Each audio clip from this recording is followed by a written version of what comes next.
Sean todos ustedes bienvenidos a la jornada del día de hoy, a este cuarto evento de la Semana Académica, Política, Comunicación y Relaciones Internacionales en la Nueva Realidad 2019.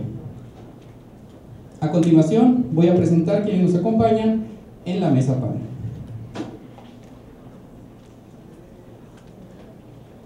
Como representante del partido político Morena, nos acompaña la licenciada en Derecho Janet Francis Mendoza Berber, diputada actualmente.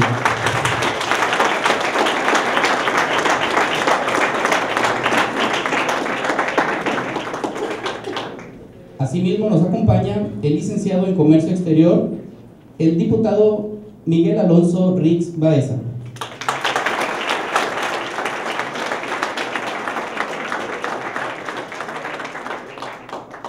Y con la anfitrionía de esta semana académica y de este evento nos acompaña el doctor Abraham Paniagua Vázquez, director de nuestra facultad.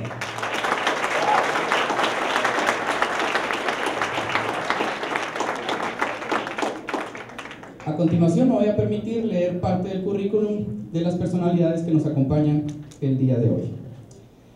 La licenciada Janet Francis Mendoza Berber actualmente es diputada por el Distrito Electoral número 2 de Ciudad Juárez por mayoría relativa. Estudió la licenciatura en Derecho en la Universidad Autónoma de Ciudad Juárez. Actualmente funge como delegada del Partido Renovación Nacional y en el 2005 fungió como presidente auxiliar de la Junta Local de Conciliación y Arbitraje. Asimismo, en el 2016 al 2018 fue regidora del municipio en Ciudad Juárez y es abogado litigante.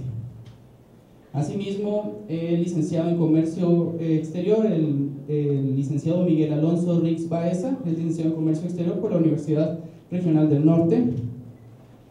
Del 2016 al 2018 fungió como síndico en el municipio de Chihuahua.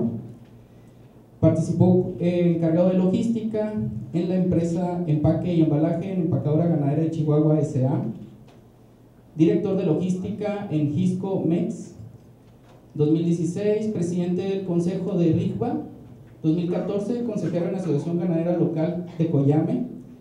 2013, presidente del Consejo RIX Trans. 2015, accionista de Unión de Crédito Ganaderos del Norte. Bien, a continuación cedo el uso de la palabra, quien fungirá como moderador en esta mesa panel, al director de nuestra facultad, el doctor Abraham Paniagua Vázquez. Gracias, Guillermo. Muchas gracias. Bienvenidos todos. Gracias por hacer un esfuerzo en día inhábil, por estar aquí. Eso demuestra la disponibilidad, la disposición y el interés de la comunidad estudiantil de la Facultad de Ciencias Políticas y Sociales por enterarse por lo que sucede en el ámbito público. Es motivación nuestra como facultad enterarnos, proponer, analizar, criticar, preguntar sobre lo que pasa en los espacios públicos, en las instituciones de representación pública. Y para esto nos acompañan dos exponentes, dos representantes populares, la diputada Mendoza por Ciudad Juárez, distrito de Ciudad Juárez, y el diputado Rix por un distrito federal, a diferencia de la diputada Mendoza, un distrito local, uno por el Partido Acción Nacional y la otra por Morena. Ambos colaboradores en esta administración de la Facultad de Ciencias Políticas y Sociales. El diputado Rix nos acompañó en un par de ocasiones siendo síndico municipal, también en alguna otra semana académica. La hoy diputada Mendoza nos tocó un proceso muy intenso de cabildeo en el mes de marzo del 2018. Al final de el municipio de Ciudad Juárez donó a la Universidad Autónoma de Chihuahua, en Ciudad Juárez, un edificio muy grande, un terreno muy grande, en la zona de plusvalía, más importante en Ciudad Juárez. Lo que anteriormente era la Academia de Policía, hoy en día es parte de la Universidad Autónoma de Chihuahua. Bueno, y la hoy diputada Mendoza anteriormente era regidora del Honorable Ayuntamiento de Ciudad Juárez, y a ella le tocó autorizar, por cierto, por unanimidad de votos, la donación, muy polémica, muy intensa, repito, en una etapa de cabildeo muy importante. Le tocó autorizar en donación este inmueble. Entonces, reitero el agradecimiento a ambos. Con su presencia aquí la semana académica se fortalece y nosotros nos enriquecemos sobre su experiencia, sus experiencias. Este es un conversatorio, un tipo foro. La dinámica va a ser muy simple. Cada uno tendrá 20 minutos para exponer sus principales matices sobre las actuales políticas públicas en nuestro país. Una vez que terminen ambos, abrimos el micrófono, cedemos la palabra a ustedes para que hagan sus comentarios, quejas, sugerencias, todo en un marco de cordialidad, en un marco a nuestro nivel, a nuestra altura. Nos hemos comportado en otras cosas, en otros eventos a la altura que merecemos nosotros, y esta no va a ser la excepción. Cedo entonces el micrófono a la diputada Mendoza y contará con 20 minutos para exponer. Buenas tardes. Para mí es un honor estar aquí nuevamente en las instalaciones de la UACH. Anteriormente hemos estado en las instalaciones de la UACH de Ciudad Juárez. Le agradezco al doctor Paniagua la invitación, y a ustedes también les agradezco mucho que estén aquí, que estén interesados en las políticas que hay en nuestro país. La parte central de lo que es del Plan Nacional de Desarrollo que se publicó el 30 de abril de este año consiste el eje central en el bienestar social. Es decir, el objetivo de la política económica no es producir cifras y estadísticas armoniosas, sino generar bienestar para la población. Los macroindicadores son instrumentos de medición, no es el fin, sino es para saber si vamos avanzando o qué medidas se tienen que tomar en cuenta para seguir el ritmo que se tenía como objetivo. Retomemos el camino del crecimiento con austeridad y sin corrupción, disciplina fiscal, cese del endeudamiento, respeto a las decisiones autónomas del Banco Nacional de México, a la creación de empleos, fortalecimiento del mercado interno, impulso al campo, a la investigación, la ciencia y la educación. Aquí lo principal que tenemos es que estamos promoviendo lo que es la autoproducción, la autoproducción, es decir, que como país podamos lograr la autonomía, que nuestros productos, por ejemplo, que la gasolina, seamos autosuficientes, que no tengamos la necesidad de seguir importando tantos productos agrícolas como productos de primera necesidad. México cuenta en este momento con un gobierno comprometido con los ciudadanos, planteando acciones representativas para lograr un país incluyente, es decir, un país donde todos los mexicanos, las mexicanas, sin importar el sexo, la religión, sin importar ninguna de las características, todos podamos participar, donde la integración de los territorios y los diversos sectores coadyuvarán en el impulso de las diferentes políticas orientadas a la mejora de los servicios de los que menos tienen. Es decir, una de nuestras prioridades como gobierno es que en la sociedad ya no haya tanta necesidad y tener la posibilidad de que los niños, los jóvenes, tengan acceso a la educación. ¿Cómo lo vamos a lograr? Lo vamos a lograr a través de cubriendo las necesidades primarias de nuestra población. Así también tenemos una visión a largo plazo, donde todos debemos y seremos partícipes.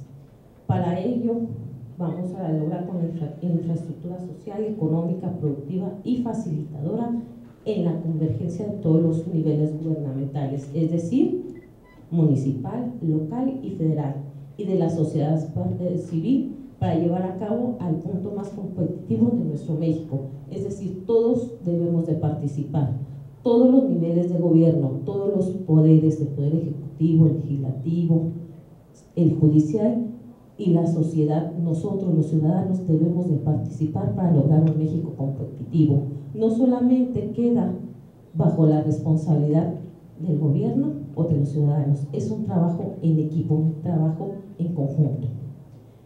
De esta forma, México se va a convertir en un país donde tenga cabida todos y todas las mexicanas. Un país de derechos políticos, económicos, sociales, culturales, medioambientales, un país generador de empleo de calidad, con una economía robusta, dinámica y atractiva para la inversión, un proceso de consolidación con un centro de desarrollo equilibrado, sostenible e incluyente. El objetivo es transformar la vida política del país para lograr un mayor bienestar. Para ello se requiere la articulación de las políticas públicas integrales que se complementan y fortalezcan. El trabajo es en conjunto, sí se necesita la armonización y que en su conjunto se construyan soluciones de fondo que atiendan la raíz de los problemas que enfrenta el país, estructurar nuestra perspectiva en 3 ejes generales que permiten agrupar los problemas públicos e identificados a través del Sistema Nacional de Planeación Democrática en 3 temáticas. Número 1 es justicia y Estado de Derecho. Número 2, bienestar social. Y el 3, el desarrollo económico. Todos estos planes que se tienen son a largo plazo, no son planes que se van a tener resultados inmediatos. No les puedo decir, bueno, 5 meses, en un año, después del 1 de diciembre, se van a obtener los resultados visibles. Es un trabajo que lleva tiempo para lograr los resultados deseados. Para lograr el éxito debemos trabajar en conjunto, nosotros como sociedad, debemos hacerlo desde lo particular a lo general, para crear un ambiente que nos favorezca el desarrollo para el Plan Nacional de Desarrollo. Este Plan Nacional de Desarrollo es por el término de 6 años, del 2019 al 2024, y que este refleje el fin de las políticas propuestas por el actual gobierno. Y articular de esta manera, lógica y consistente, cada conjunto de líneas de acción que serán implementadas dando paso a los indicadores y metas que permitan medir los avances en el logro de los objetivos que el Gobierno de México se ha propuesto alcanzar. Dentro del Plan Nacional de Desarrollo, en el eje transversal territorio y desarrollo sostenible, atendiendo a los nuevos enfoques de la política pública de la presente administración, el Gobierno de México se ajustará a 5 criterios que son los siguientes. Número 1, lo que es la implementación de la política pública o normativa deberá incorporar una valoración respecto a la participación justa y equitativa de los beneficios derivados de sus aprovechamientos sustentables de los recursos naturales. Número 2, toda política pública deberá contemplar entre sus diferentes consideraciones la vulnerabilidad ante el cambio climático y las capacidades de adaptación, especialmente si se impactan las regiones o lugares más vulnerables. En los casos que resulte aplicable, la determinación de las opciones de la política pública deberá favorecer el uso de tecnologías bajas en carbón, es decir, vamos a buscar el medio ambiente, vamos a cuidar la reducción de la emisión de contaminantes a la atmósfera, el suelo y el agua, así como la conservación y el aprovechamiento sustentable de los recursos naturales. Toda política pública considerará la localización del problema público a atender en su diagnóstico. El análisis de la política pública deberá valorar si un mejor ordenamiento territorial potencia los beneficios de la localización de la infraestructura. En general, el Plan Nacional de Desarrollo tiene resultados a largo plazo. Sí, entonces, atendiendo a los resultados que se van obteniendo a corto plazo, es como se va a ver modificaciones para lograr los objetivos a largo plazo. No sé si hay alguna duda o pregunta. Sería todo por mi parte, profesor. Gracias. Pasamos ahora el micrófono. El diputado de Luis, diputado, cuenta con 20 minutos. Bueno,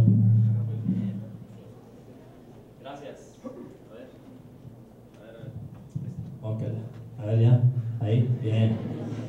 Gracias por darme la invitación. A lo mejor nos odian hoy, porque están a sueto, ¿no?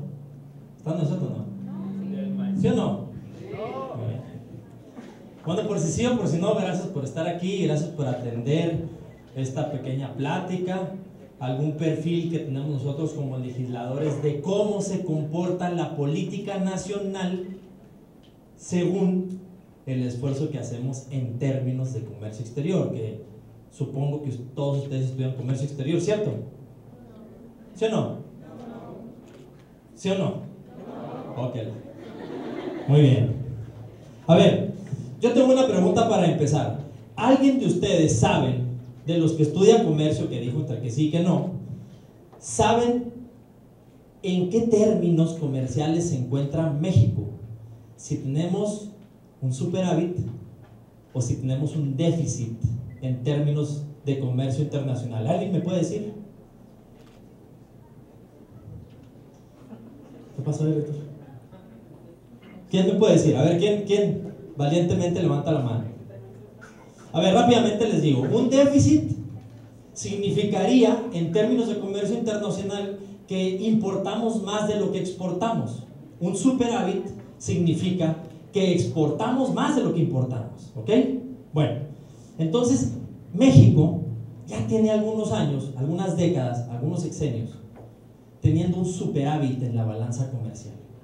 Con todo y que importamos un chorro de gasolina, con todo y eso, tenemos un superávit. Lo cierto es que somos deficientes para nosotros procesar nuestro petróleo. Eso es cierto, no hay infraestructura. Pero ese no es el problema ahora.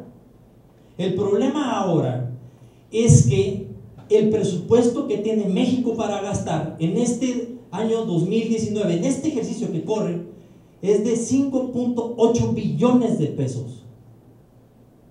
Tenemos un déficit, vamos a recaudar menos que el año pasado, 500,000 millones de pesos.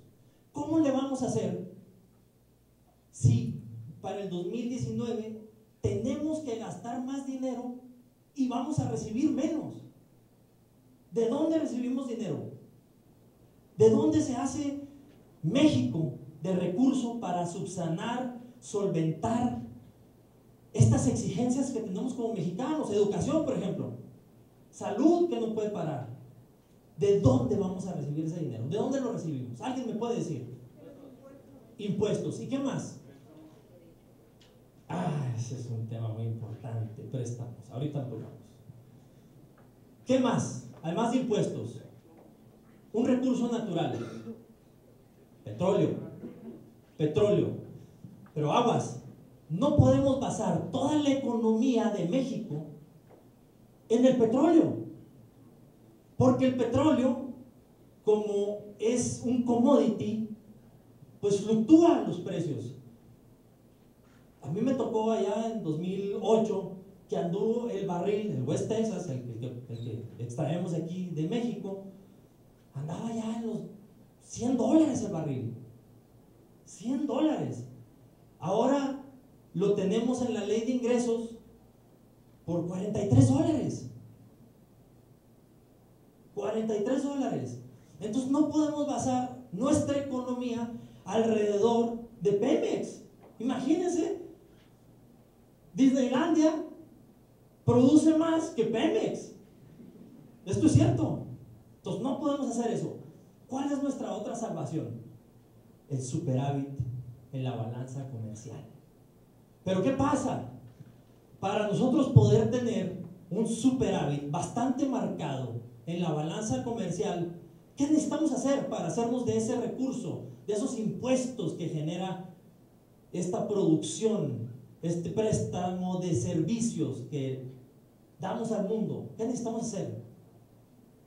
Motivar a la inversión extranjera a que venga a invertir aquí en México.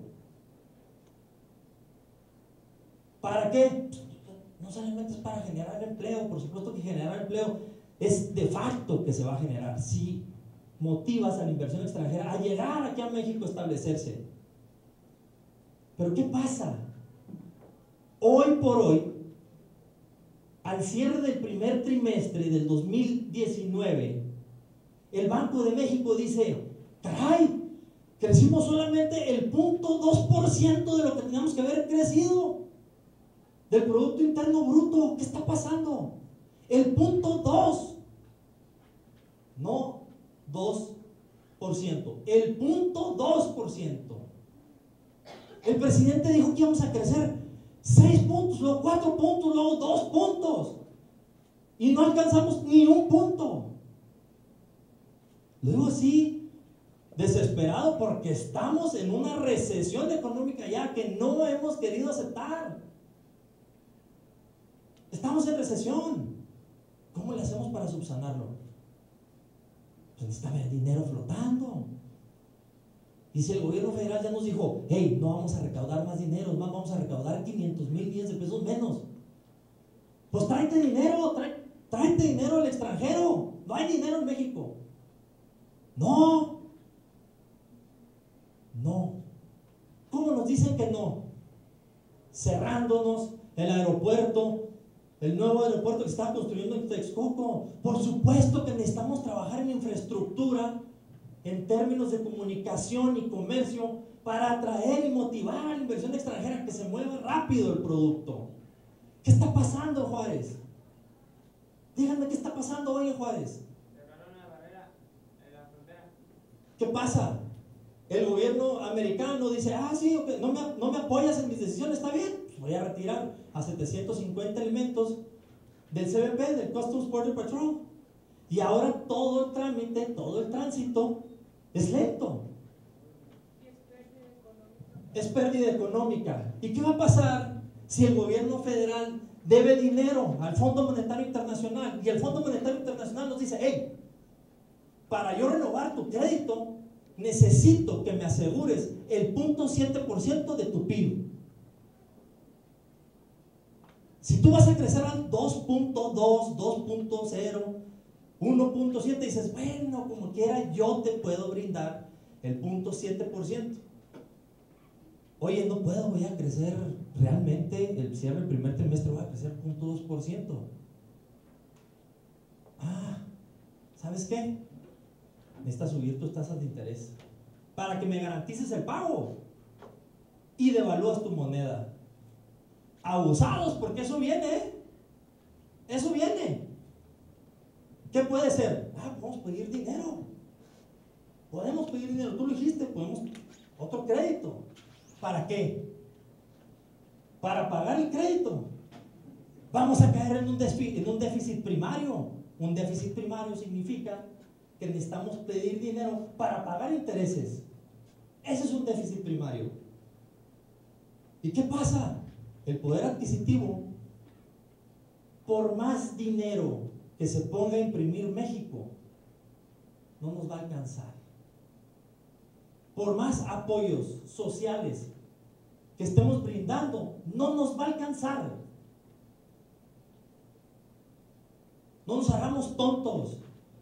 En México jamás vamos a levantar y producir el mismo maíz que en Estados Unidos. Si en México, en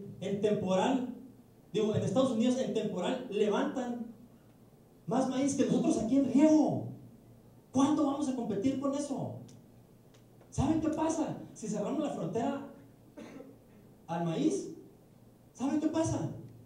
Pues el pollo se va al cielo, la carne se va al cielo, porque el pollo y el ganado se alimenta de maíz.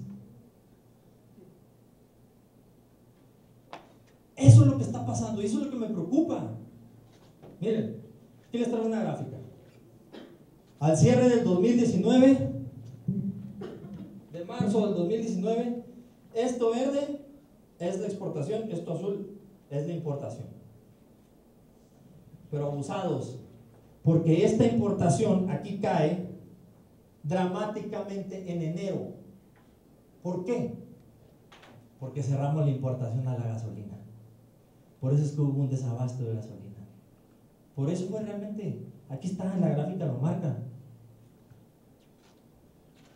A ver, ustedes saben que Juárez exporta 56,000 millones de dólares al año. 12 millones de dólares por hora. ¿Qué pasa? ¿Cuánto dejamos de perder si en lugar de cruzar un tráiler en 3 horas se tarda 12 a 15 horas? Dejamos de ganar un chorro de lana, punto.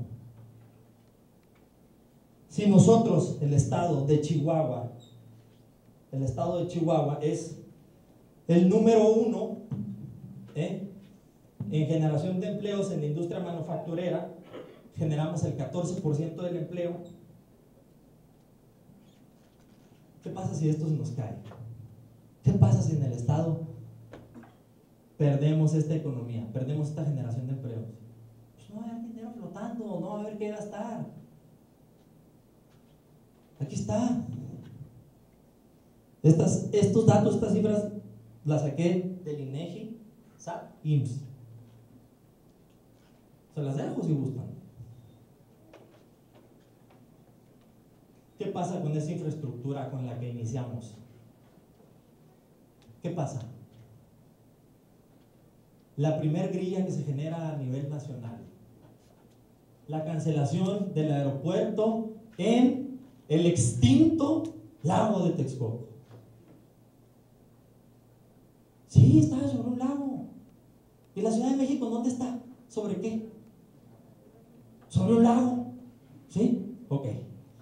Miren, resulta que ahora que hicieron el cambio, se toparon con que allá en Santa Lucía había un cerro, el Cerro Paula. El Cerro Paula, que alcanza una altitud de 2.600 metros sobre el nivel del mar. Imagínense qué tan alto está, que el Cerro Grande aquí mide o tiene una altura de 1.900 metros, o sea, tiene 700 metros más de altura sobre el nivel del mar, el Cerro Paula. ¿Cuánto nos va a costar eso de más? Aquí está. La infraestructura en la que ya estábamos trabajando iba a tener un costo total, con todo y que le sumen ustedes que se estaban robando dinero y que la corrupción y que todo, súmenselo, 232 millones de pesos. Esto nos va a costar el aeropuerto en Santa Lucía 385 mil millones de pesos. Y no lo digo yo y no lo estoy inventando. Esta cifra la acaba de soltar el Colegio de Ingenieros Civiles de México. Ellos son los expertos, no yo. Lo que yo sí hice fue, por supuesto, que oponerme a que el aeropuerto de Texcoco lo dieran por terminado. Pero antes de eso, yo fui personalmente. La primera vez que entré fue de contrabando. Sí, porque para entrar estaba una semana. A ver, yo necesito pasar ya. Y me metí a la brava en una camionetita, en una X-Trail, y vámonos, me metí ahí, me empecé a ver, y una persona que estaba trabajando ahí, pues más o menos me explicó cómo estaba el asunto de los foniles, y del acero, y del tesontle, y todo este asunto. En una segunda ocasión, ya entré en una visita guiada. Miren, los foniles de ese aeropuerto son como unos conos que se ven así cuando pasas por arriba del Texcoco. Tenían 63 mil millones de toneladas en acero, ya hay. El centro,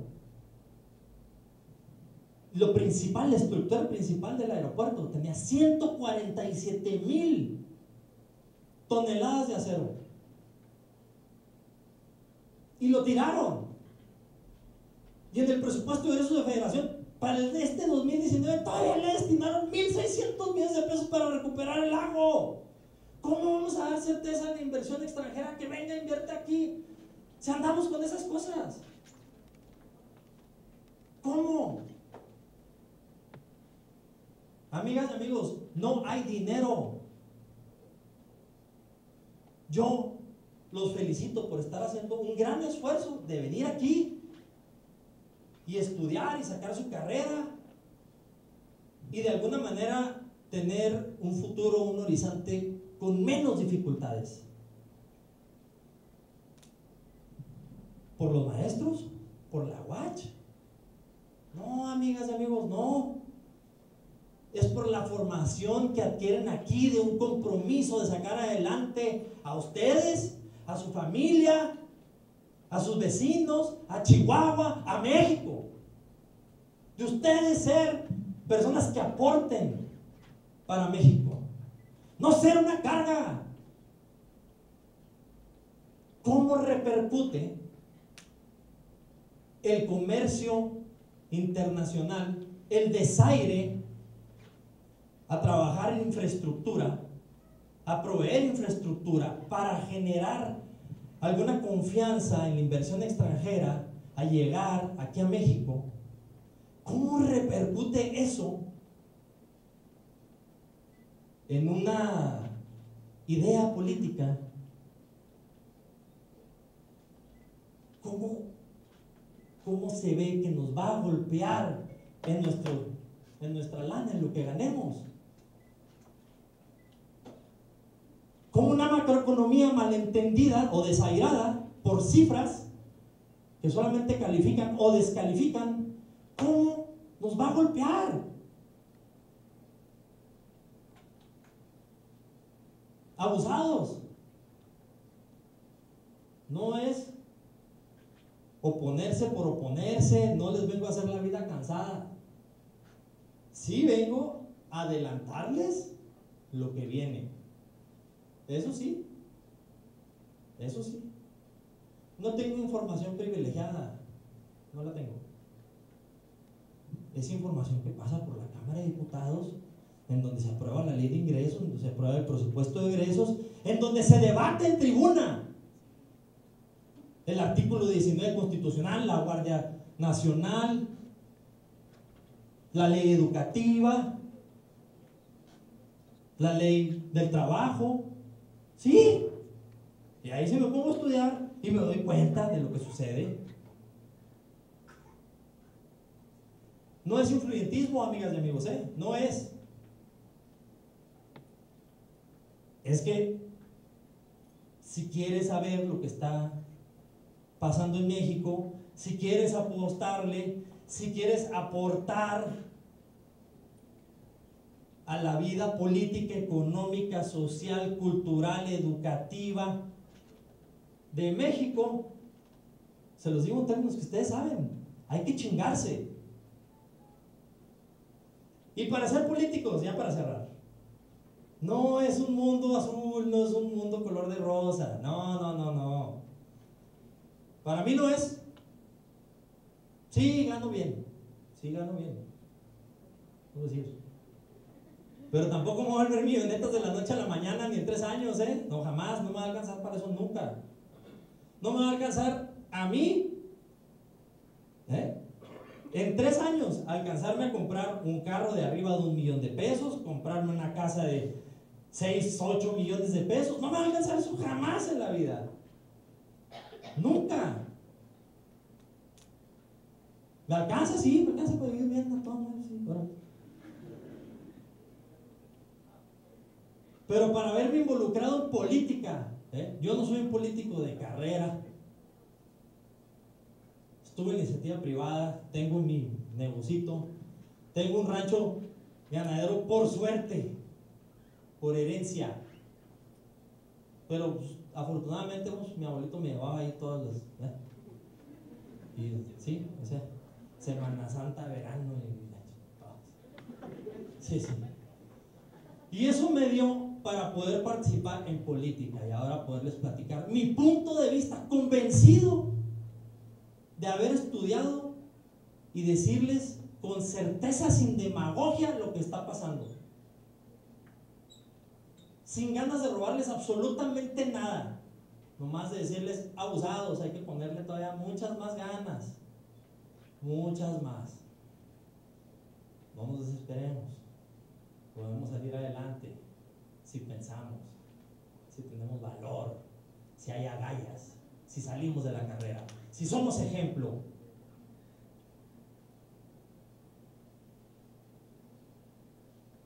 Esa es la finalidad de venir a platicar a ustedes. No vengo aquí a decir allá y acá están bien, están mal. No, les estoy dando mi punto de vista muy personal.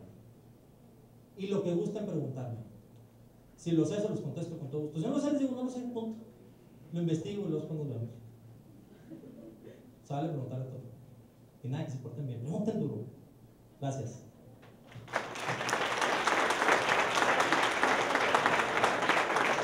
Gracias, diputado Rix. Como comentario, la mayoría de los estudiantes son de la licenciatura en Ciencias de la Comunicación y Relaciones Internacionales. Pues adelante, me parece que escucharon lo suficiente para poder plantear un par de preguntas interesantes sobre las participaciones de los diputados. Adelante, por favor, levante la mano y aquí está el micrófono.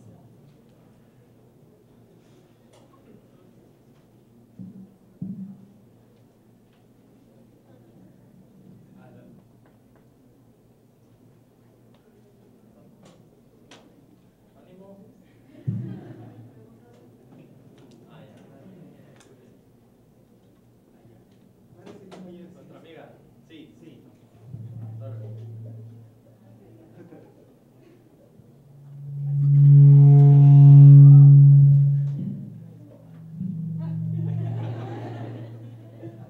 Bueno, mi pregunta es respecto al Tren Maya que se está realizando. No sé si tiene conocimiento de ese tema específico y es el impacto ambiental que va a tener. ¿Realmente vale la pena?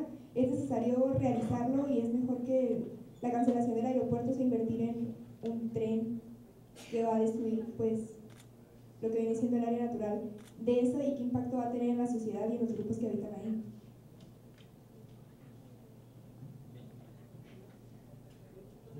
¿A quién le preguntar? Que sea. Que la riegue. Ok. Mira, me imagino que te refieres al Tren Maya, ¿verdad? Entonces, ahí hay una situación muy importante. Ahí se pretende sí. Ahí lo que se pretende es apoyar a un grupo vulnerable que tenemos en México, como son los indígenas. Ya se hizo un estudio del impacto ambiental, se está planeando una de las políticas del gobierno federal, es que se va a plantar más vegetación. Se pretende que en esa ruta los indígenas tengan la oportunidad de exhibir sus productos y venderlos directamente al turismo. De esa manera se pretende impactar económicamente, ¿sí? Va a pasar por lo que es la Ribera Maya. Ese es uno de los objetivos primordiales, dar apoyo económico y que las economías sean autosustentables en lo que es en esa región, que estamos hablando de los estados que tienen más carencias económicas, como es Chiapas, ¿sí? Eso sería. Sí.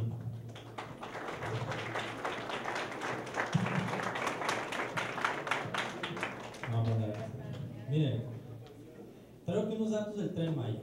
Desde mi punto de vista muy personal, yo no veo que el Tren Maya sea necesario en este momento.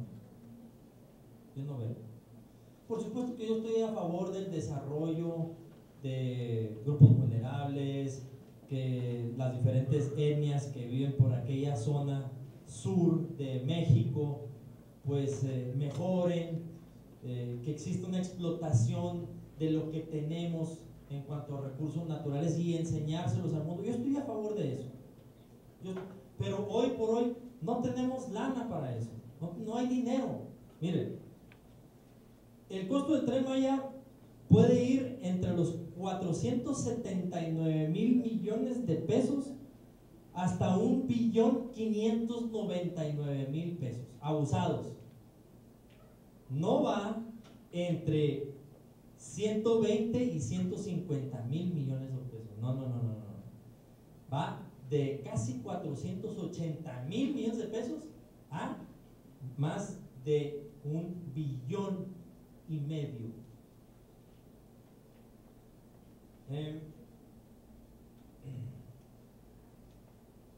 Les puedo decir que ya se contrató asesoría técnica para el programa maestro, se contrató a Steer Davis en Glebe, se le van a pagar casi 28 millones de pesos. En la asesoría económico-financiero se contrató a PricewaterhouseCoopers, que va a cobrar 32 millones de pesos. Se contrató a Woodhouse Ludlow por 44 millones de pesos. O sea, esto en estudios legales, financieros y de ingeniería.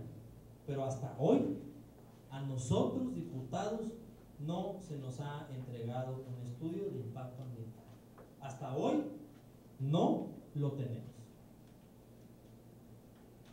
Ya ven ustedes que anda de moda los memorandos y todo esto, ¿verdad? Anda de moda los memorandos, ¿verdad? Anda de moda, ¿no? Pues fuimos y le pedimos permiso a la Madre Tierra para construir el Tren Maya. Pero no tenemos un memorándum en donde nos aprueban este Tren Maya. No se crean. Miren, hoy por hoy yo considero que no es una necesidad primaria. Es algo en términos terciarios, pues, que se va a invertir mucho dinero y que no nos urge y que hay otra infraestructura que cubrir para mejorar las condiciones públicas de primera necesidad, así como de comunicaciones y comercio a nivel internacional. Ese es mi punto.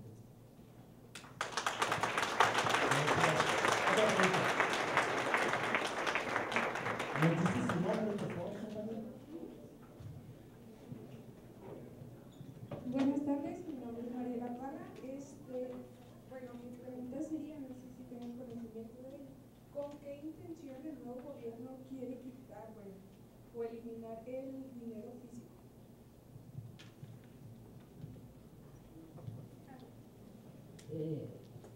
Una disculpa, no sé a qué se refiere al dinero físico. ¿La moneda en sí? Sí, ajá, sí, de que lo quiere manejar ya más bien como el dinero virtual. Yo hasta este momento no tengo conocimiento de que esta situación se dé, ¿sí? Porque hay monedas, ¿sí? Y esa es la forma en que se maneja, ¿sí? Mediante el uso de monedas de papel. Ahora, con respecto a la estabilidad del dólar, estamos viendo que tenemos 2 meses que el dólar está estable, no ha tenido fluctuaciones en la frontera, que es donde más se maneja esta moneda, pero sinceramente no tengo conocimiento de que se vaya a dar el uso del papel virtual. Última pregunta.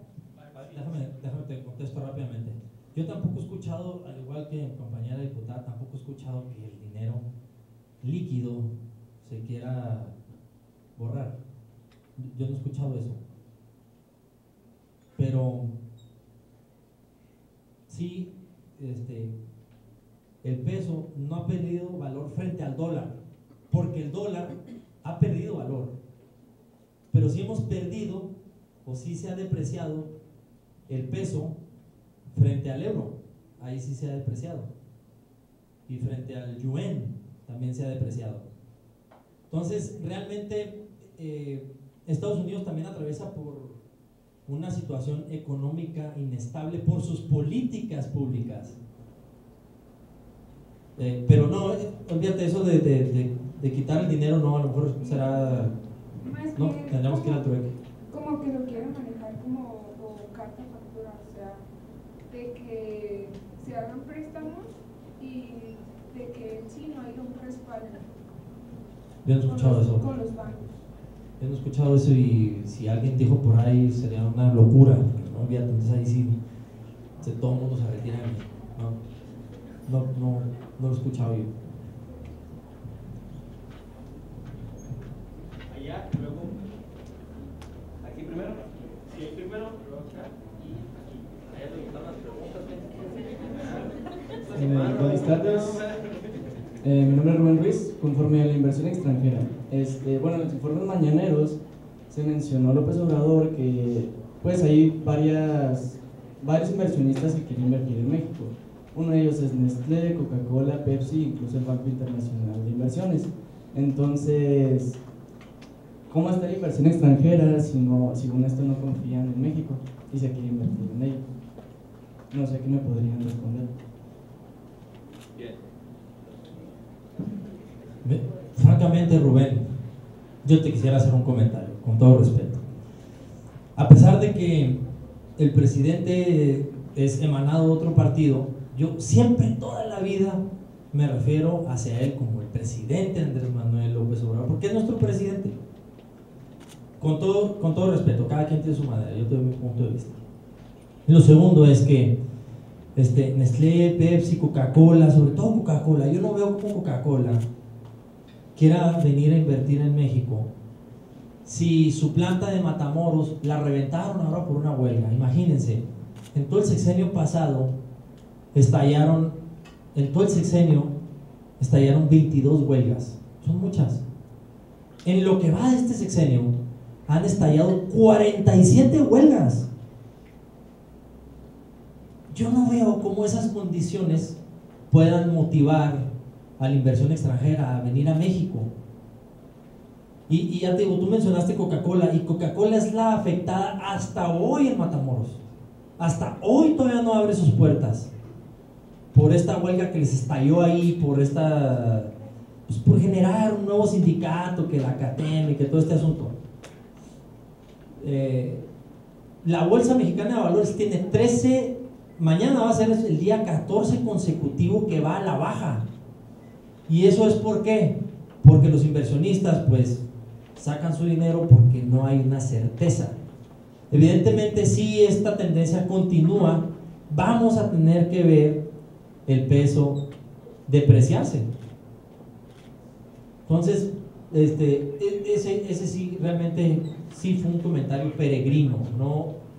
No hay sustento para decir, vino Pepsi y dijo que quería invertir aquí tantos millones de dólares, generar tantos empleos en una zona que me ofrezca tal cantidad de agua o esta energía limpia. No hay un sustento, no hubo un sustento. Entonces, yo no creo ese comentario.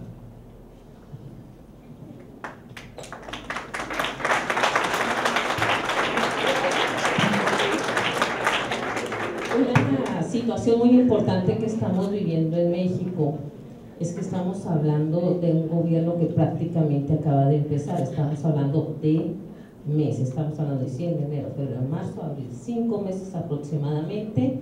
Sí ha habido huelgas, se han estallado huelgas. La de Matamoros fue un movimiento que se estuvo generando ya de tiempo atrás, no es de este sexenio. Como podemos ver y conocer todos cuáles son los derechos y obligaciones de lo que es de los trabajadores. Yo les puedo hablar por lo que respecta a la justicia laboral en Chihuahua. La justicia laboral en Chihuahua es algo totalmente que está fuera de término. ¿Por qué? El trabajador, cuando mete su demanda, él tarda 5 meses, de 4 a 5 meses, en que le den una fecha para su primera audiencia. Estamos hablando de que para concluir un juicio laboral nos vamos a tardar años, ¿sí? Y el trabajador, ahí se queda su juicio, ¿sí? Si fuéramos un poquito más organizados, si tuviéramos la intención de que verdaderamente hubiese justicia laboral, habría un fácil acceso a la justicia. No sé si ustedes han tenido experiencias en el ámbito laboral, en demandas, o simplemente ir ante un juzgado. Estamos hablando que en ocasiones la justicia, si no es que en la mayoría de los casos, es retardada y todavía tiene defectos, ¿sí? Entonces yo creo que los problemas laborales que se dan es por esa situación de que no hay una correcta impartición de la justicia y no se atiende verdaderamente de lo que estipula la ley, que cada 10 días cada trabajador tiene derecho a que se lleve a cabo audiencias. Aquí en Chihuahua se están llevando las audiencias cada 4 meses. Entonces yo creo que debemos de poner un poco más de nuestra parte, gobierno federal, estatal, que es el que se encarga de la Junta Local de Conciliación. Sería todo, gracias. Hola, buenas tardes. Mi pregunta es para la diputada. Hace un momento nos hablaba del Plan de Desarrollo Nacional y usted nos decía que pues todavía no se tiene fecha de pues de la finalización, ¿no?, de este plan. Y también nos decía que las estadísticas pues son muy frías y no nos hablan de lo que realmente se quiere lograr. Entonces a mí me gustaría preguntarle qué indicadores nos puede dar o qué indicadores se van a tomar en cuenta para medir realmente si vamos por buen camino sobre este plan de desarrollo nacional que nos habla. Además, hablaba de que cubre las necesidades básicas, que lo que se busca es que pues, se cubran las necesidades básicas de la población mexicana. Sin embargo, pues no menciona qué actividades se van a realizar para pues, hacer esto posible, porque pues recordemos que no podemos hablar como si fuera un plan a futuro, porque ahorita ustedes tienen el poder en sus manos, tanto en el Congreso como en la Presidencia Federal. Entonces me gustaría saber qué acciones para saber nosotros y darnos cuenta si realmente se están realizando todo lo que se planea hacer, ¿no? Porque se habla de obra pública, pero ¿qué significado tiene esto para nosotros?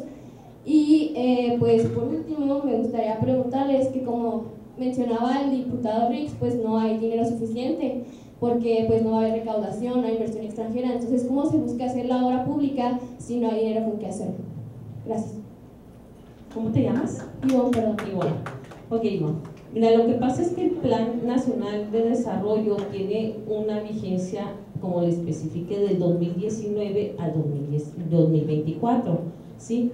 Prácticamente se acaba de aprobar, tenemos días, 15 días. Ese es el plan, esas son las acciones, tienen ejes mediante los cuales va a girar la política a nivel nacional. El eje central de este Plan Nacional de Desarrollo es el bienestar social, ¿sí? Entonces, acaba de implementarse, los macroindicadores no es la finalidad, sino es un medio a través del cual te vas a dar cuenta si estás avanzando, si estás cumpliendo con tus ejes o no estás cumpliendo. Si no estás cumpliendo, tienes que tomar otras medidas y hacer las modificaciones que se requieran para tú llegar a tu objetivo, ¿sí? Lo principal aquí es el bienestar social, es decir, que la ciudadanía tenga acceso a lo que es mínimo, el acceso a la vivienda, el acceso a la educación, a la alimentación, ¿sí? Hay muchos programas sociales que se han estado implementando, como lo que son las becas Benito Juárez.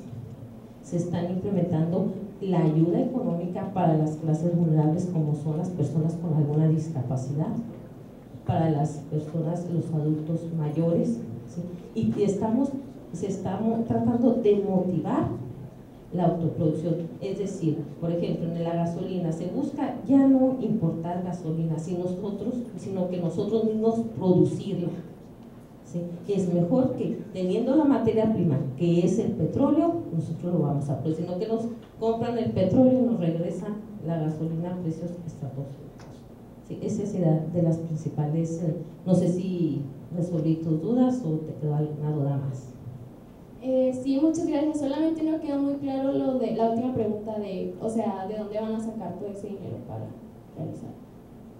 Mira, lo que se busca es, por ejemplo, donde el gobierno tiene dinero son de contribuciones, de derechos, de impuestos, pero también la base de todo o de cualquier país es la economía. Estamos buscando el apoyo al campo, el apoyo a lo que son a las actividades primarias. También lo que buscamos es que la juventud, la niñez tenga acceso a la educación, no solamente las personas que pueden contar con un dinero para poder pagar sus estudios, sino que todos tengan acceso a la educación de esa manera para que la población esté más preparada y pueda tener acceso a una mejor vida. Gracias.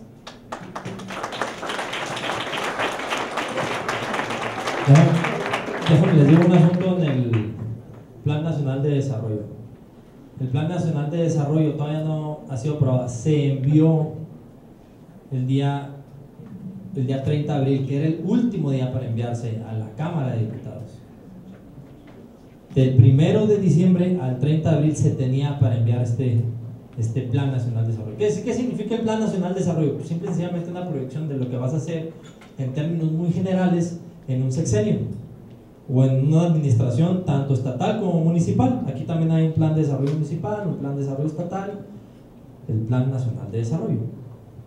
Entonces, se envía el último día para poderse enviar. ¿Y qué pasa?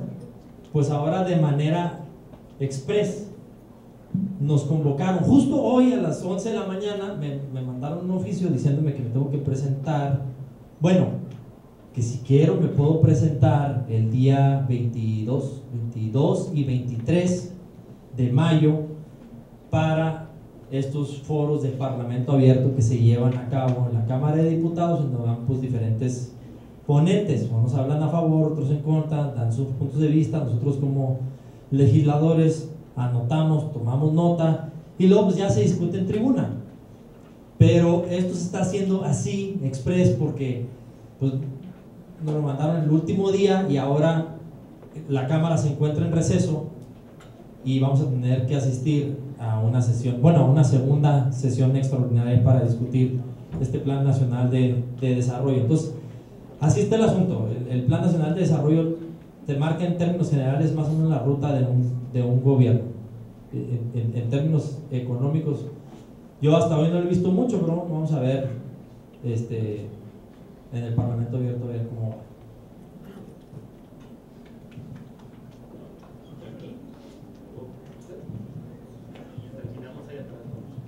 Bueno, ¿qué tal? ¿Qué tal? Buenas tardes, mi nombre es Leonardo. Yo quería hacer una pregunta principalmente también para la diputada. Si bien ahorita estuvieron hablando de recesión y los diferentes tipos de indicadores que ahorita se han estado mostrando acerca de pues, la baja económica que ha estado ocurriendo en el principio de este sexenio, quisiera saber si existe algún tipo de iniciativa de prevención hacia algún tipo de, ya hecho, recesión o crisis económica que puede llegar en un futuro, y si existen este tipo de pues, circunstancias, estos mismos planes van a ser beneficiosos a corto o largo plazo. Sí. A la diputada.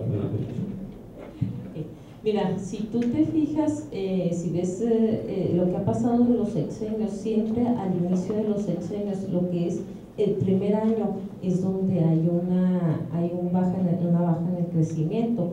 Esta baja que tenemos y que tenemos solamente el 0.2% de crecimiento es dentro de los parámetros, es normal.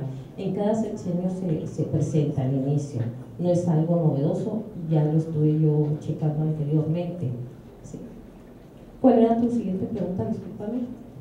Si existen algunos planes de prevención hacia, o sea, si llegamos a estar en circunstancias de recesión o crisis económica fuerte. Más, si ahorita no se ve evidentemente en la sociedad, pues en un futuro, o sea, si vamos a tener problemas más graves de inflación o algún otro tipo de problema, o sea, planes de prevención de parte del gobierno.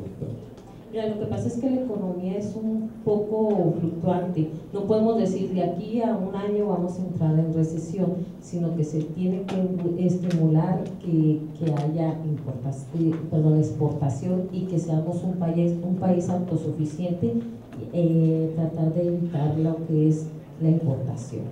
¿Sí? Pero si buscamos mediante la construcción de refinerías, de Maya, estimular lo que es la economía, el apoyo al campo, ¿sí? El apoyo a lo que es las economías de los grupos también vulnerables, por ejemplo los mayas, todo eso, pero los indígenas, todo eso se está buscando, la estimulación a las actividades económicas primarias.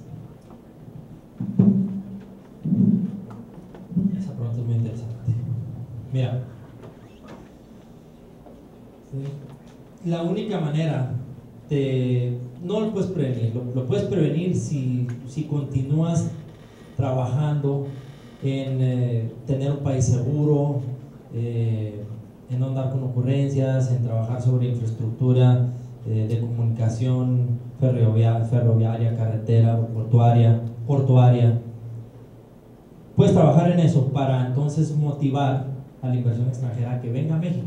Por supuesto que términos en cuanto a ley laboral, todo este asunto. Aquí la diputada tocó un tema muy importante para el estado de Chihuahua. El estado de Chihuahua es el número 1 exportador de ganado en pie de Estados Unidos.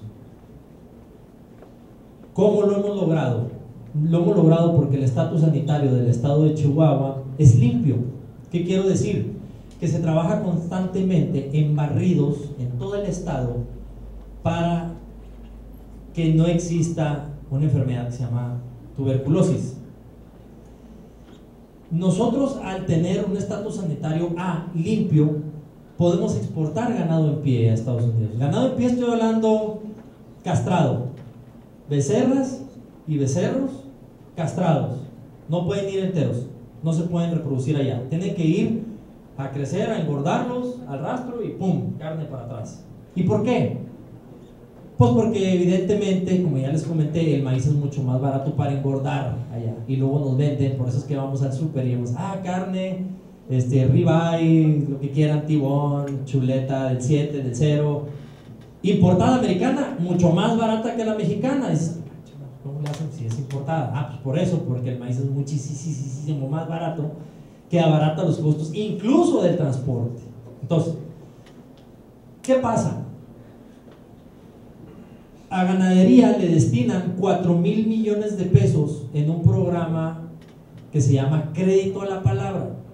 4,000 millones de pesos de 4,500 totales destinados a ganadería. Y luego dicen, no, es que esos 4,000 millones de pesos los vamos a destinar para el repoblamiento de hato ganadero, o sea, para que tengamos más ganado, ¿sí? Pues resulta que la ganadería no consiste solamente en tener más vacas y toros, amigas y amigos. Olvídense que eso es la ganadería. Un ganadero es economista, es secretario, es mecánico, o sea, hasta meteorólogo. Es en serio lo que les estoy diciendo. Y el único apoyo destinado es al repoblamiento de hato ganadero. Pero ¿cómo crees tú que vas a repoblar el ganado de México si no trabajas dentro de las condiciones sanitarias que exige Estados Unidos? No le destinaron recursos a la inocuidad y sanidad del ganado en México. Entonces lo que estamos haciendo es inyectar ganado nuevo y mezclarlo con ganado que probablemente pueda estar infectado de tuberculosis. En el estado de Chihuahua no hay eso, güey. Pero en el estado de Sinaloa, que es nuestro vecino, acaban de perder su estatus sanitario. ¿Y qué pasa? Sí pueden llegar a brincar ganado por la sierra de Sinaloa y volverlo chihuahuense y que se vuelva a un estatus sanitario A. Y resulta que nos infecta. ¿Y qué pasa si nos infecta? ¿Qué pasa si perdemos el estatus sanitario? El precio del ganado en pie se viene al suelo. ¿Qué significa esto? Que hoy por hoy, más o menos va a dar una cifra, te pagan el kilo de un macho aquí hoy más o menos a 68 pesos el kilo. ¿Cuánto vale un kilo de ganado en pie en lugares donde no hay un estatus sanitario limpio? 35, 38 pesos, porque no lo pueden exportar. Entonces imagínense 30, 40 pesos de diferencia por kilo, por cabeza que pesa promedio de exportación. No me voy a ir así muy arriba, 180 kilos. Por 478,000 cabezas que exporta el estado de Chihuahua, que significa el 45% de la exportación nacional, ¿cómo nos va? Y es del sector primario. Aquí están las gráficas, Este es Chihuahua, este es Sonora, y esto es lo que se exporta de machos y esto es lo que se exporta en hembras. Entonces, ¿cómo nos puede ir? Olvídense, será una catástrofe terrible. ¿Qué pasa si dejamos de exportar 400 y tantas mil cabezas de ganado al año? Nos va muy mal. Entonces, regresando otra vez, yo les digo que esos programas no fueron suficientemente profundos, no escucharon Porque una cosa es que convoquen a Parlamento Abierto y inviten a todos, pongan atención a algunos y no escuchen a nadie. Y luego se tomen decisiones como estas, en donde no se le destina recurso para la inocuidad de la ganadería en México y se vuelve un despapaya y tenemos más problemas porque tenemos más ganado. ¿Cuál fue mi propuesta? Bueno, sí, destinen 4,000 millones de pesos al repoblamiento sobre lo que se vaya quitando de lo infectado. O sea, yo tengo una vaca infectada con tuberculosis, mándala al rastro, preséntame tu dictamen del rastro que ha sido incinerada y te repoblo con una o con dos. Pero llegar y decir, es que yo tengo 35 vacas, pues ahí te van 3 más, pero tengo 10 infectadas, no te preocupes, ya vas a tener 3 más, pues esas 3 más se te van a infectar. Abusados es el sector primario, y aquí en Chihuahua nos pega enormemente, ¿eh? Y nada, que la carne de Sonora es mejor que la de Chihuahua, olvídense eso, olvídense.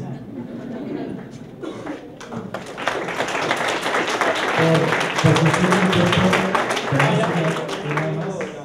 una más. Última, no, ya no se vayan más. No, acá era, bueno, ok, dos preguntas más, usted y...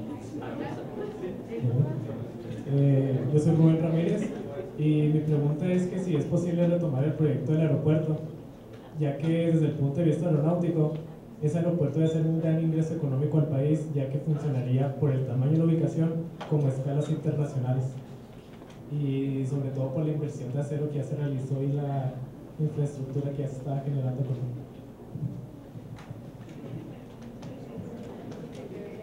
Es un tema muy importante el del aeropuerto y es muy controversial. Ahí, nada más, no sé si yo tengo ahí una duda. Yo quisiera saber de quién son los terrenos que están alrededor del proyecto del aeropuerto de Texcoco. ¿De quién son los terrenos y a quién económicamente le conviene tener esa construcción? También otra de las cuestiones muy importantes es que se está construyendo sobre una área que es muy inestable, que más o menos cada 7 años había la posibilidad de que hubiera un hundimiento de 1 metro. Entonces, para poder mantener esa estructura iba a originarse muchos gastos. Eso fue una de las principales consideraciones que se tomaron en cuenta para el proyecto, porque aunque sea un lago que no exista, pues por naturaleza hay hundimientos. ¿Se lo está contando? Sí. Mira, ya que se continúe con ese aeropuerto, ya se finí, se acabó. No más. Lo mandaron al yonque. Es más, le destinaron, ya les digo, les destinaron dentro del presupuesto una partida específica de 1,600 millones de pesos para la recuperación del lago de Texcoco. Ojalá y sí lo recuperemos ya, porque yo esquío en agua, yo esquío en wakeboard y en slalom, entonces me encantaría esquiar ahí el lago de Texcoco, pero no se puede, ya no existe eso. Ese lago hace años no existe. 1, 2.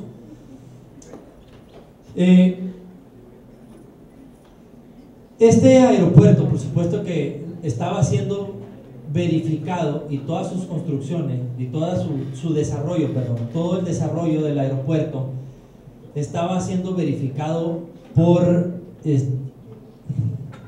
una asociación internacional de aeronáutica, no recuerdo el nombre, discúlpenme, pero le estaba dando un puntual seguimiento para que esto llegara a ser un aeropuerto internacional certificado, así como el aeropuerto que está hoy por hoy estancado en Krill, que se está trabajando, que estamos a 150 millones de pesos para terminarlo. Se le ha dado un seguimiento puntual del desarrollo del mismo para que pueda llegar a ser un aeropuerto internacional y que esto no suceda, esto de los hundimientos y todo este asunto, pues así estaba llevándose a cabo el desarrollo de este aeropuerto, con todo y lo que le quieran sumar, que se estaban robando dinero, que la corrupción, que si la Sedena, que si los terrenos, los terrenos del aeropuerto actual al lago de Texcoco, que hay una distancia de solo 5 kilómetros, todos son terrenos federales. Todo es terreno federal, todo, absolutamente todo. Los terrenos de los lados, sí, sí. Hay raza ventajosa que tiene lana, que compró y pues está esperando y está especulando. Está especulando como todo aquel que tiene un terreno aquí en Chihuahua, y que no construye porque sigue especulando que suba más y más y más y más. ¿Es corrupción? Sí es y no es. No es porque tienes lana para invertir y estás especulando y estás causando que la administración sufra. Sí, sí es cierto. Pero de alguna manera se tiene que desarrollar. Pues ¿quiénes son los dueños de los terrenos de aquí al aeropuerto? ¿A poco creen que son los dueños? Las parcelas todas esas que existen ahí, no, claro que no, hombre. Ya son propiedad privada de gente que está especulando que se sigue desarrollando la ciudad para allá y empezar a construir aeropuertos. Pero en serio, o sea, eran 5 kilómetros solamente. Después yo fui, no me la cuentan. A diferencia de Santa Lucía, que también fui, hay una distancia de 42 kilómetros, no manchen. ¿Cómo le vas a hacer para trasladarte de un punto a otro? Es imposible. Miren, si de algo sufro yo en México, es que todavía no me acostumbro al maldito tráfico. Y en estos días, hoy llegué en la mañana, en estos días de veras parecía Chernobyl, con toda esta contaminación. El oscuro estaba. Es en serio lo que les estoy diciendo. Miren, gracias a eso, o forzadamente, yo me he aprendido a mover en metro, porque odio estar en el tráfico. Me mareo terrible. Me subo en la estación de Barranca del Muerto y me bajo en Candelaria. Hago 47 minutos. Punto. Prefiero frenón y te mareas. Hombre, no. Olvídese. Estábamos solamente a 5 kilómetros. Ahora vamos a estar a 42. Ya no hay nada que hacer con Texcoco. Ya lo tiraron. Ya se iniciaron las obras de Santa Lucía con todavía hasta hoy pura asignación directa en los contratos y con ese cerro de Paula que tiene una altura de 2.600 sobre el nivel del mar. Ya no hay nada que hacer.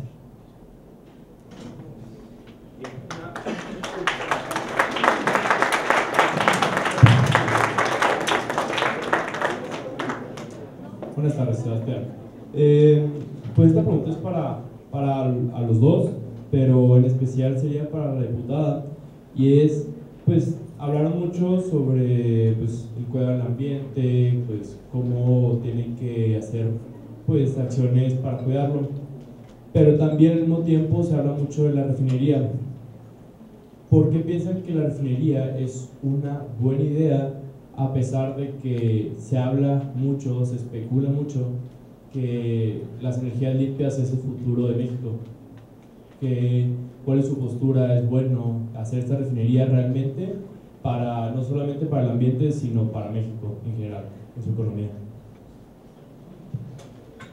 Buenas tardes. Mira, yo considero, Sebastián, ¿verdad? Sí. Yo considero que la refinería Dos Bocas sí es un muy buen proyecto, porque los mexicanos tenemos la capacidad para poder trabajar en ese tipo de proyectos.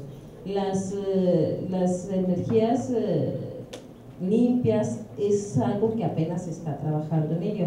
Desgraciadamente estamos en pañales todavía aquí en México. Sí, entonces también se debe de tener políticas ambientales para ayudar al medio ambiente, pero por lo pronto sí necesitamos la refinería Dos Bocas. Sí podemos, si somos productores de petróleo y tenemos la capacidad los mexicanos, también podemos ser productores de gasolina y otros hidrocarburos. Bien,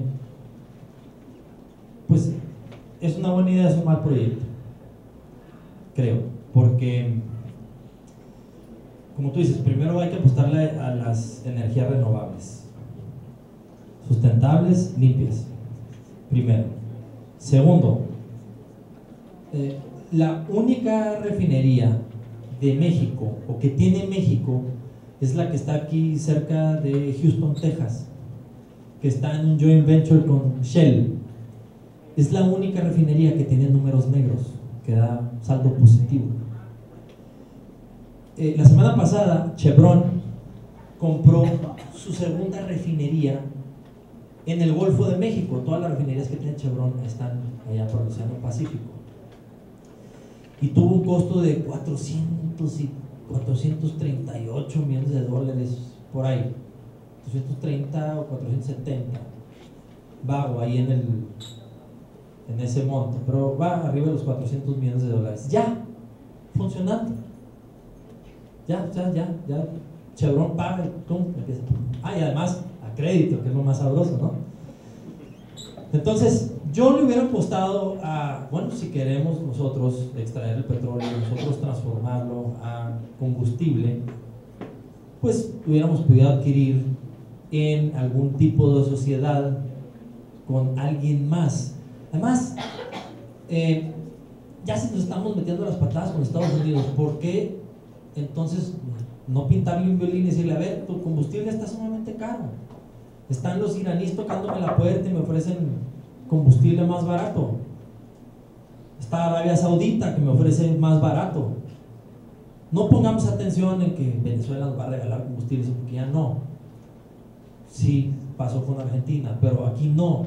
Entonces, yo me hubiera ido por adquirir y luego una vez que estuviera generando saldos positivos, pues también trabajar con calma, profundidad sobre alguna refinería aquí en México, ¿sí? Hay diferentes puntos de vista que pueden sonar hasta tontos, pero dicen, oye, ¿por qué la refinería en el sur, si allá es donde se roban el combustible?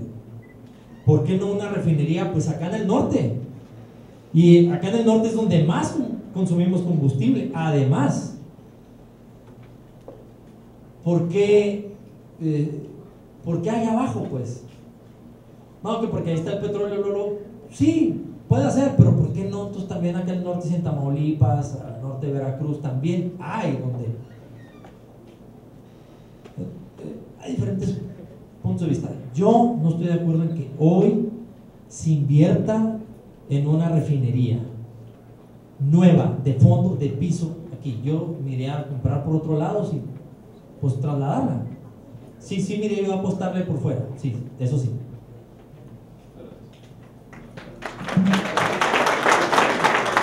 Muchas gracias tanto a la señora diputada Mendoza y al señor diputado Reyes como ustedes. Creo que demostramos otra vez que somos un auditorio interesado, analítico, crítico, y hoy en esta breve hora, o 1 hora 20 minutos, pues hablamos sobre muchas cosas, todas de interés público, todas de interés de nosotros, y pues la invitación sigue abierta para los dos, para que nos sigan acompañando, para que les sigan explicando a los jóvenes estudiantes de la Facultad de Ciencias Políticas y Sociales, pues por dónde vamos, por dónde va la cuarta T, por dónde va México, por dónde va Chihuahua, y seguramente aquí nos vamos a volver a ver. Muchas gracias.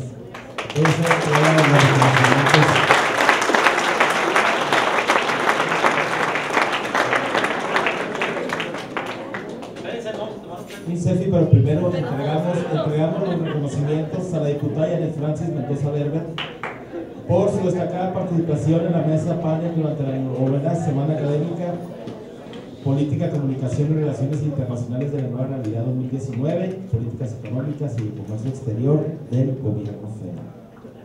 Y el mismo reconocimiento al diputado federal Miguel Alonso Ruiz Baeza. Diputado, muchas gracias. Muchas gracias a ustedes también.